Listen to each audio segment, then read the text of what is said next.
What's up, guys? My name is Chris.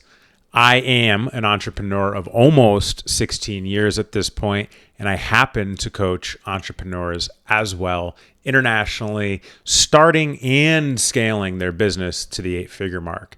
And the cool part is, if you take this advice and use these tools on your day-to-day and your business, you could do it too. So let's get into the show. All right, guys. Today we're going to talk about building trust and fostering teamwork among your employees. I don't really like that word, so we're going to replace it. Building trust and fostering teamwork among your team, among your tribe, among your people, I think is better said. But employees is a pretty common word.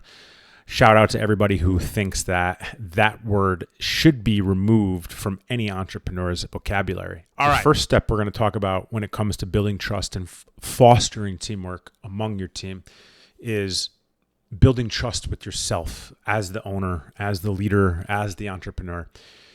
And that's the first step to building trust among other people, is the leader has to trust themselves.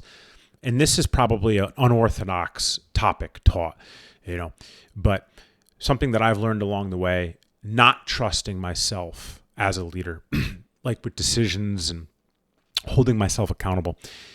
It was common among my team. They wouldn't be able to make decisions or hold themselves or their people accountable. So once you as the leader or the entrepreneur, or interject whatever word, begins to build trust with yourself and hold yourself accountable and do what you say you're going to do, and you start working on all of this and going through it, the irony is your team sees you doing this. They see you being a man or a woman of your word. They see you making promises to yourself and following through with it. They see you putting the work in on the trust with yourself, because you always have to remember that your team, your people, they're always watching you. So the first step is building trust with yourself. Okay. The second step is to become vulnerable with your team. As the leader, as the entrepreneur, interject whatever title you want to put in there, okay? Become vulnerable. And how I'm going to teach this is tell you a quick story. Probably about 7-8 years ago, about halfway through my journey, I began being okay with being wrong. For the first 6, 7, 8 years, something along those lines, I wasn't okay with being wrong because I was led by ego. So around this time, when I began being okay with being wrong, what I started doing was I would publicly announce I was wrong by whoever was in earshot.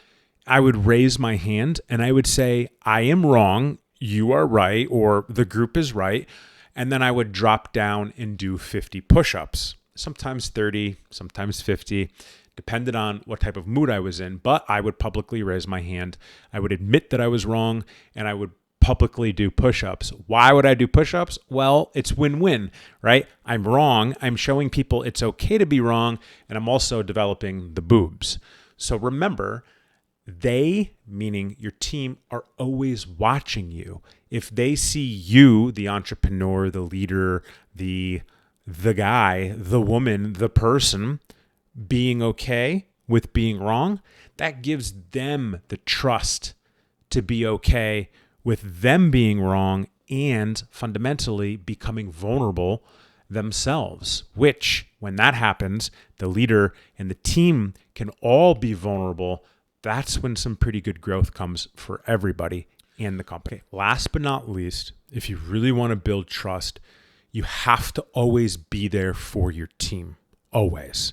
Always, always, always be there for your team. You got to be there for them if they're drunk and they need a ride. You got to be there for them if they're having a tough day. Be there for them if they're having a great day.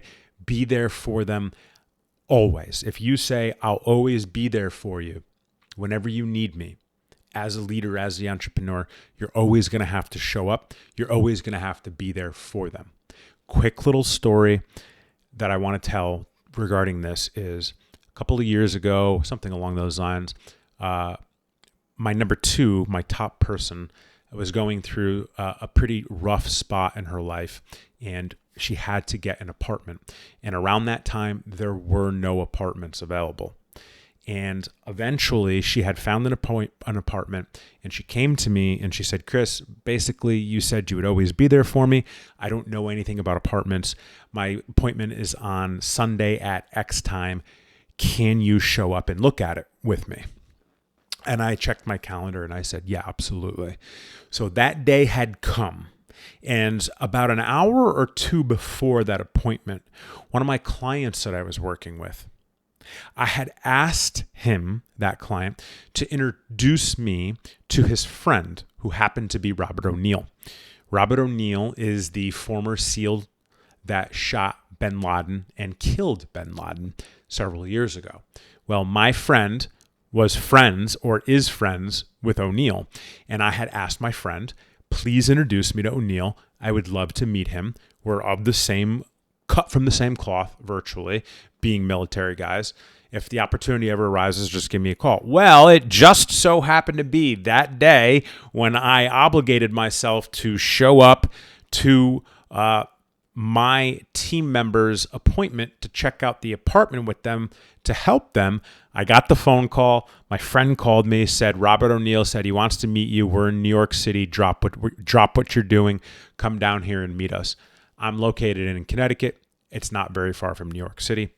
I picked up the phone. I said, hey, listen, unfortunately, I have a prior appointment. I have an engagement. I can't make it. So we went back and forth a couple of times. And what I ended up saying after being made fun of and ridiculed the entire time because I was saying no to Robert O'Neill, I told my friend, I said, tell O'Neill that I'm a team guy, he's a team guy, and my team comes first. I gave my word to my team that I would be there, and I have to be there. And I hung up the phone. I forfeited the opportunity to meet Mr. O'Neill, the guy that killed bin Laden, and I showed up to my team member's appointment. She loved the apartment. I happened to be able to persuade the landlords to give her, I shouldn't say we persuaded the landlords to give her the apartment and not anybody else that was coming to look at it. And she got the apartment, I believe, that night or the next day or something along those lines at a time when no one could get apartments because there were no apartments available. So you always have to be there for your team no matter what, even if a celebrity says, I want to meet you. So what the point is always be there for your team. All right, guys, that's what I got for you today regarding building trust among your team. If you like this show, please smash the like button. If you have a question, drop a comment, but definitely subscribe. Appreciate you guys. Catch you next time.